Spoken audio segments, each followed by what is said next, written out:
போராட்டக் குழுவுடன் தமிழக வெற்றிக் கழகத்தின் நிர்வாகிகள் சந்திப்பு 20ஆம் தேதி அல்லது 19ஆம் தேதி விஜய் பரந்தூர் மக்களை சந்திக்க திட்டமிட்டுள்ளார். அதிகாரப்பூர்வமான அறிவிப்பு வெளியாகியுள்ளது.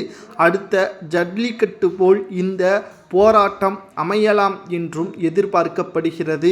பரந்தூர் மக்களின் வாழ்வாதாரத்தையும் அவர்களது நிலத்தையும் பறிகொடுக்கக்கூடிய வகையில் தற்பொழுது தமிழக அரசு பரந்தூர் விமான திட்டத்தை தடை செய்ய வேண்டும் என்றும் அது பிப்ரவரி மாதம் மத்திய அமைச்சகம் உத்தரவு வழங்க உள்ளதால் அதற்கு முன்பாகவே இந்த பரந்தூர் விமான நிலையம் அமைப்பதற்கு எதிர்ப்புகளை தெரிவிக்கக்கூடிய வகையில் ஜனவரி 19ஆம் தேதி அல்லது 20ஆம் தேதி ஒட்டுமொத்த மக்களையும் பரந்தூரில் திரட்டி போராட்டத்தை நடத்த உள்ளார். இது திமுகவிற்கு எதிராக மிகப்பெரிய அளவிலான போராட்டமாக மாறும். இது திமுகவின் ஆட்சியை கவிழ்க்கக்கூடிய வகையில் அமையும் என்றும் கூறப்படுகிறது.